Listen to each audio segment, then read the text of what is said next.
Jadi cara memahami sesuatu yang berkaitan dengan Allah, itu kita harus membaca, memahami semua nama dan sifat Allah itu tanpa terpisah. Sebagaimana ada sifat Allah Ar-Rahman Ar-Rahim, tetapi ada sifat Allah juga di sana Al-Jabbar, Al-Muntakim, Al-Malik. Ini yang Ar-Rahman itu menggambarkan wajah dan keindahan Allah. Maka kalau kita sedang mengingat Ar-Rahman, itu tidurnya pulas, Abdul. Ngelihat orang sholat kita juga masih tidur. Kenapa?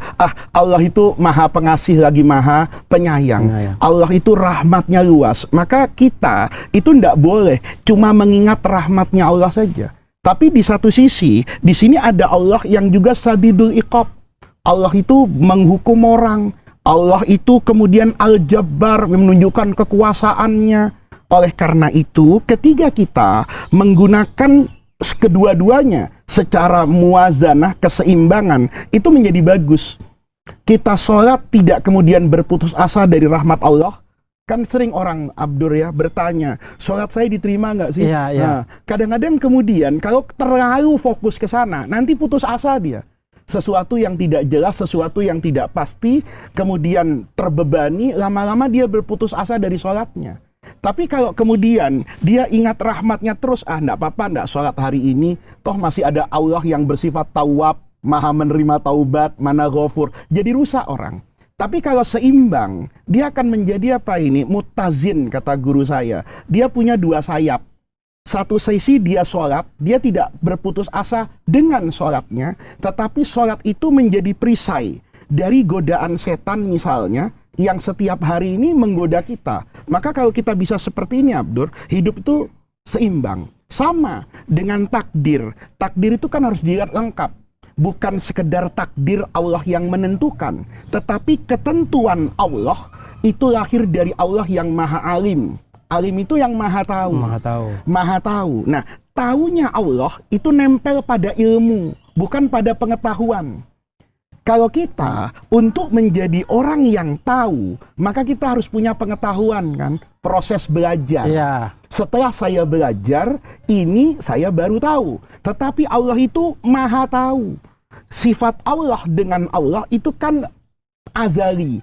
Ya dari sananya sudah begitu. Maka ketika Allah itu maha tahu, tidak ada yang tidak diketahui oleh Allah.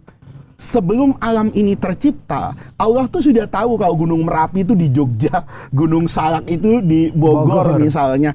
Allah sudah tahu kalau Faiz tanggal sekian, jam sekian akan bertemu dengan Abdur, dan Abdur tanggal sekian misalnya akan pergi umroh dan sebagainya. Itu Allah sudah tahu. Nah, apa yang Allah tahu, itu kemudian Allah tuliskan dalam bentuk apa itu? Takdir. Yang dalam hadis itu, Allah ketika menciptakan segala sesuatu, Allah menciptakan al-qalam, pena. Kemudian kata Allah, uktub, tulis. Apa yang harus ditulis? Makodir. Makodir itu dari bahasa Arab artinya ukuran. Ukuran semua kehidupan ini. Faiz diukur umurnya berapa, rezekinya berapa. Itu Allah sudah tahu sebelum saya ada. Nah, itu yang namanya takdir. Jadi sejatinya, saya ini sholat, itu usaha saya. Saya ini belajar, itu kemauan saya. Naudzubillah, saya mencuri, itu juga kemauan saya. Tetapi kemauan saya ini karena semua yang ada di alam semesta itu diciptakan oleh Allah, maka yang namanya takdir itu ada dalam kuasa Allah, kudrotnya, tetapi kemauannya itu kembali kepada pribadi saya. Maka nanti keadilan Allah ini terbukti di sini. Jangan sampai nanti Abdur ada orang berkata, saya sholat seizin Allah, saya berzina seizin Allah. Kalau dua-duanya atas izin Allah, lalu ada di mana keadilan Allah menciptakan satu sholat untuk dikasih surga, menciptakan satu zina untuk dikasih neraka. Nah, karena pemahaman kita itu seakan-akan skenario itu aturan kayak orang bikin film kan. Ada skenario. Nah, skenario ini yang buat siapa? Sutradara kan. Berdasarkan apa? Ya imajinasi, tema, keinginan. Beda dengan skenario hidup ini. Skenario hidup ini itu dibangun ada yang dengan hikmah. Hikmah yang Allah miliki, ilmu yang Allah miliki. Misalnya, di sini harus ada banjir, harus ada gempa bumi. Nah, ketika kita bicara, kenapa sih harus ada gempa bumi dalam hidup?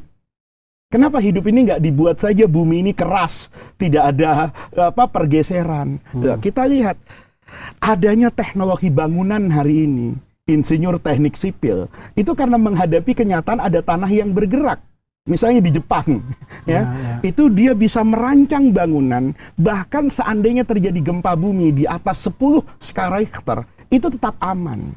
Pertanyaannya, ini lahir gara-gara apa? Ya gara-gara adanya gempa bumi.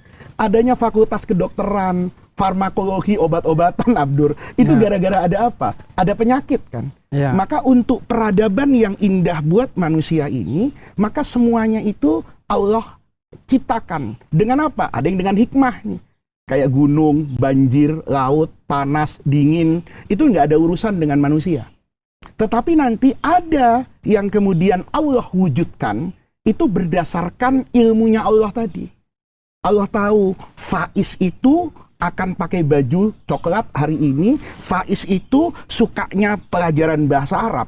Maka kemudian oleh Allah diwujudkan sosok saya yang belajar di pesantren, sosok saya yang belajar Al-Quran. Nah, ini sejatinya takdir, Abdur.